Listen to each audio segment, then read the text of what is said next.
પર જે વર્ષો જૂનો જે બ્રિજ આવેલો છે તે અતિ જર્જરિત હોય તેવું સ્થાનિક અધિકારીઓ દ્વારા જણાવવામાં આવ્યું હતું. કલેક્ટરના સૂચન મુજબ બંને બાજુ રેલિંગની બંને બાજુ બેનરો પણ લગાડવામાં આવ્યા છે. આ બ્રિજ અતિ ગંભીર છે, તેના માટે આપણે અલગ વ્યવસ્થા કરવામાં આવશે. ત્યારે કાલે સવારથી લઈ સાંજ સુધીમાં જે આરએમબી વિભાગ દ્વારા જે લોખંડની રેલિંગ નાખવામાં આવી હતી તે રેલિંગ માટે વલભીપુરના લોકો ખૂબ ચર્ચાનો વિષય બન્યો છે કે ભાઈ અમારી રોજગારી છીનવાઈ જશે. હેવી ટ્રકો, હેવી બસો જે રોજ 500થી 700 આમાં ટ્રાવેલ્સ અમરેલી સુરત જાય છે તે લોકોની રોજગારીનું શું? ત્યારે આપ જોઈ શકો છો અત્યારે હાલ ડાયવર્ઝનનું કામ ચાલી રહ્યું છે આરએમબીના વિભાગ દ્વારા. ડ્રાઈવરનું 2 ઇટાચીઓ દ્વારા આ ડાયવર્ઝનનું કામ અત્યારે થઈ રહ્યું છે. પણ વલભીપુર ઘેલો નદીમાં ખૂબ પાણીનું પ્રેશર હોવાથી આ ડાયવર્ઝન શક્ય છે કે નહીં તેવું લોકોમાં ચર્ચાય છે. ત્યારે જોવાનું રહ્યું કે આરએમબી વિભાગ દ્વારા અત્યારે ડાયવર્ઝનનું જે કામ કરી રહ્યા છે તે કામ ક્યાં સુધીમાં પૂર્ણ થશે. ત્યારે કાલ સાંજ સુધીમાં જે રેલિંગ બંધ કરવામાં આવવાની હતી, આજે જોવાનું છે કે સોમવાર છે, સોમવારે હજી કલેક્ટર સાહેબનું જાહેરનામું પ્રસિદ્ધ થાય પછી આ રેલિંગ બંધ કરવામાં આવશે કે કેમ, લોકોમાં ચર્ચાનો વિષય છે. ભાવેશ વ્યાસ વલભી. પુલ ધર્મેન્દ્રસિંહભાઈ બંધ શા માટે કરવો ને પહેલો પ્રશ્ન જે છે પુલ બંધ શા માટે કરવો છે? પુલ બંધ કરવાથી પબ્લિકને કેટલી હાલાકી પડશે એનું આગળ પાછળનું કંઈ વિચાર્યું છે કે વિચાર્યા વગર સીધો નિર્ણય જ લઈ લેવામાં આવ્યો છે? બરવાળા, ધંધુકા, વલભીપુર, પાલીતાણા, અમરેલીને જોડતો કોઈ જો માધ્યમ હોય તો વલભીપુરનો ઘેલો બ્રિજ છે. આ ઘેલો બ્રિજ બંધ થાય તો જન્માષ્ટમીનો આટલો મોટો તહેવાર આવે છે, દક્ષિણ ગુજરાતમાંથી જે પબ્લિક આવશે તો એ લોકોને અમરેલી, પાલીતાણા જવા માટેનો વિકલ્પ બીજો કયો આ વિચાર્યું છે? નંબર 2, આટલા વિદ્યાર્થીઓ રોજે અપડાઉન કરે છે ભાવનગર જવા માટે શાળા કોલેજે, તો એને ક્યાંથી જવાનું? માઢિયાવાળા રસ્તેની એક વાત છે, રસ્તો સિંગલ પટ્ટી છે. ક્યારે કયું વાહન અને બેની સાઈડમાં માટીકામ થયેલું નથી, ક્યારે કયું વાહન. હમણાં 2 દિવસ પહેલાં જ તે કોઈ બોલેરો ગાડીનો અકસ્માત થઈ ગયેલો અને ગાડી પલટી થઈ ગઈ હતી. તો આ જીવનું જોખમ કોનું? અને રોજે ફરીને જવાનું, રોજે ફરીને આવવાનું. ચમાડી, ઘાંગળી રહેતા લોકોને વલભીપુર આવવું હોય તો પહેલાં માઢિયા થઈને નારી ચોકડીએ થઈને આવવાનું. એટલે મારું ઇનશોર્ટ કહેવાનું આખું ધર્મેન્દ્રસિંહભાઈ વાત એવી છે કે બંને બાજુ બધા પરિબળો, બધા પાસા વિચારી અને પછી બંધ કરવા માટેનું વિચારો. બંધ કરવા માટેની કોઈ જરૂર જ નથી. વર્ષો જૂનો અંગ્રેજો વખતનો આઝાદી પહેલાંનો પુલ છે. આ પુલને હજી 25 વર્ષ કશું થવાનું નથી.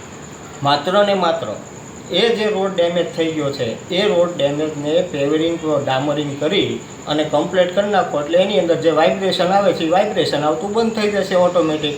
અને ત્યાં સુધીમાં જે બાજુમાં નવું પુલનું નિર્માણ કામ ચાલુ છે વર્ષોથી, 5 વર્ષથી લગભગ મારા ખ્યાલ છે 5 વર્ષથી ચાલુ છે ને આગામી 5 વર્ષમાં ચાલુ થઈ જાય છે. કાંઈ બહુ મોટી વાત નથી. તો આ આટલું ચાલશે તો નવો પુલ આખો નિર્માણ થઈ જશે. રસ્તો બંધ કરવાની કે પુલ બંધ કરવાની જરૂર જ નથી આમાં.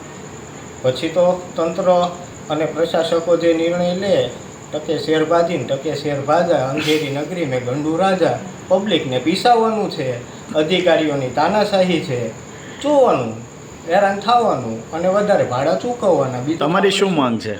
માંગ મેં પહેલાં જ કહ્યું, કાંઈ કરવાનું નથી. માત્ર જે રોડ ડેમેજ થઈ ગયો છે, પુલ ઉપર ડામરિંગ તૂટી ગયું છે, એની 2 લેયર ચડાવી, એકવાર ડામરનો રોલ ચડાવી દો, વાઇબ્રેશન થતું બંધ થઈ જાય, પછી એ પુલને કાંઈ થાય તો મને કહેજો.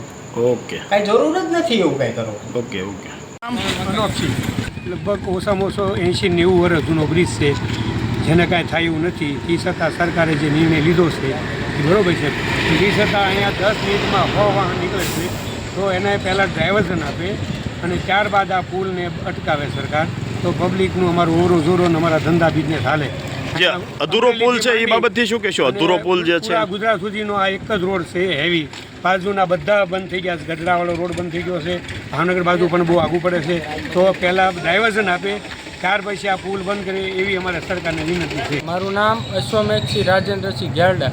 પ્રશ્ન એવો છે કે આપણે આ જે વલભીપુર બજરંગ ચોકડી પાસે જે હાઈવે આવ્યો છે ત્યાં પુલ છે, એ પુલ સરકારશ્રી એક્શનમાં આવવાના કારણે એ પુલ જર્જરિત હાલતમાં છે, તો એ પુલ બંધ કરવાનું કીધું છે અને એની આડી રીલિંગ નાખવાની તૈયારી કામકાજ ચાલુ છે. તો અત્યારના સમયમાં જો એ લોકો રીલિંગ નાખી દે તો વાહન ચાલકો હાલશે ક્યાં, એટલે બહુ મોટો પ્રશ્ન થયો છે. આ રસ્તા ઉપર 150થી 200 બસો હાલે છે રાતને ગાળામાં, જે સુરત જાય છે, ભાવનગર જાય છે, બોટાદ જાય છે. તો એ બધા જશે ક્યાં? એ લોકો 100 કિલોમીટર ફરવા જાય તો મુસાફર ક્યાં જાય? એટલે એ બાબતે આપણે એમ કહેવી છીએ કે તો તમે ડાયવર્ઝન આપી દો અને એમને રસ્તો ચાલુ રહે એવી કંઈક પ્રોસેસ કરાવી દો. તમે ભલે રીલિંગ આડી નાખી દો, હેવી વાહન ચલાવવા ન દો. એટલે એ બાબતે આપણે એમ કહેવી છીએ કે તમે ડાયવર્ઝન આપો અને વાહનોને હાલવા દો. ગોયલ નરેન્દ્રસિંહ. પ્રશ્નમાં એવું છે સાહેબ, અમારે આ રિક્ષા હાંકી છે બરાબર, આ ઓચિતાનો રોડ બંધ કરવા, નાળું બંધ કરવાની વાત કરે છે. બીજો પડખે નાળું પાછું બન્યું નથી. જો બની ગયું તો થોડુંક હાલવા દે તો વાંધો નહીં. હાવ બંધ કરી દે. અમારે રોજીરોટી છે, અમારે રળવું ક્યાંથી? ઓચિતાના પુલ આડા પાઇપ નાખી રિક્ષા માટે અમારે ખટારાય છે એવું થોડું છે. બરોબર છે. અમારે આ બધા ખટારાવાળા ભાઈઓ છે એને ક્યાં જવાનું? તો કેટલા કિલોમીટરનો ડિફરન્સ પડે? 40-50 કિલોમીટર કહે છે આમાં. બરોબર. બીજો કોઈ ઉકેલ નથી આનો? ઉકેલ કાંઈ નથી એમાં. તમારી શું માંગ છે? માંગ કાંઈ કંઈક આમાં ડાયવર્ઝન તો આપવું જોઈએ ને યાર. બરોબર છે. અમારે ક્યાં રળવા જવું? ઓકે. અમારે સવારે ઉઠીને રોજ અહીંયા આવવું પડે. તમે આમ કંઈ ફરવા જાય કંઈ 40-50 કિલોમીટર અમારે ક્યાંથી પૈસા કાઢવા? ઓકે. ડ્રાઇવિંગ કરું, મારા ઘરનો ખર્ચો છે સાહેબ. બરોબર. આ બ્રિજ બંધ થઈ જાય તો મારે ક્યાંથી ચાલવું સાહેબ? મિનિમમ 40 વર્ષ જેવું થયું હશે મારું. મને એમાં તકલીફ તો પડે ને સર. હું આમ ફરીને હાલું તો મને 50-100 કિલોમીટર વધી જાય. ભાડા અત્યારે બધા પરફેક્ટ છે નહીં કાંઈ. તમારી શું માંગ છે? મને મારી એવી માંગ છે કે આમાં ડાયવર્ઝન મળવું જોઈએ. નું નામ? મનુભાઈ સાગઠિયા. મેં પણ વાંચ્યું છે, બંને બાજુ કલેક્ટરશ્રીએ જે બોર્ડ મારી દીધા છે કે આ ઘેલો નદી ઉપર જે પુલ છે એ પુલ જર્જરિત છે એવું કલેક્ટરશ્રીએ કીધું છે. પરંતુ એ પુલની બાજુમાં બંને પુલ હજી નવા જ બન્યા છે ને એ પુલ શરૂ પણ નથી થયા. તો સરકારને અને જવાબદાર અધિકારીઓને મારે તો એટલું જ કહેવું છે કે આ પુલ બંધ કરતાં પહેલાં એ બંને પુલ શરૂ કરી દો, પછી બંધ કરજો, કે જેથી કરીને વલભીપુરથી, બરવાળાથી, ધંધુકાથી જે લોકો રોજગારી માટે ભાવનગર જાય છે, તેમજ રાજુલાથી ઠેઠ સુરત સુધીની જે ગાડીઓ, સુરત લક્ઝરીઓ જાય છે, પછી ભાવનગરથી જે ગાડીઓ હાલે છે, બોટાદ, આ બધું વલભીપુરને સાંકળતો આ મુખ્ય રસ્તો છે. આ રસ્તો બંધ થવાથી રોજના 1000 મોટા વાહનોને ભારે નુકસાન અને ડીઝલનો મોટો ખર્ચો થશે. એ ડીઝલનો ખર્ચો વાહન ધારકો કોની પાસે વસૂલ છે? લોકો પાસે. એટલે મારે તો સરકાર આગળ એટલી જ માંગણી છે કે પુલ આ બંધ કરો ને તે પહેલાં એક પુલ ગમે એ શરૂ કરાવો. 2 નવા બનાવ્યા છે, એમાંથી એક તાત્કાલિક શરૂ કરો, પછી આને બંધ કરજો. મનુભાઈ, જાણવા મળ્યું છે કે બાજુમાં ડાયવર્ઝન કરવાનું છે ને ત્યારબાદ ટ્રાવેલ્સ અને હેવી વાહન સિવાયને કોઈ પણ વાહન વ્યવહાર ચાલુ કરવામાં આવશે, તો ત્યાં ડાયવર્ઝન શક્ય છે મનુભાઈ? ડ્રાઇવર્ઝન તો અત્યારે નદીમાં પાણી છે, હજી આગાહી પણ છે. ડ્રાઇવર્ઝન એ શક્ય વસ્તુ જ નથી, કેમ કે ઊંડી નદી કેટલી છે. આ હવે 2 નાળા કમ્પ્લીટ તૈયાર છે, એને 2 બાજુ સાઈડ ભરીને શરૂ કરાવી દો ને. ડ્રાઇવર્ઝનનો ખર્ચો નહીં થાય એટલો તો આ જે નાળા તૈયાર છે એ શરૂ કરવામાં ખર્ચો નહીં થાય. જે તે એજન્સીને કહી દો તાત્કાલિક એક નાળું અમને કમ્પ્લીટ કરી દો, એટલે રોડ શરૂ, અને ઓલો જે જર્જરિત પુલ છે એને બંધ કરી દો.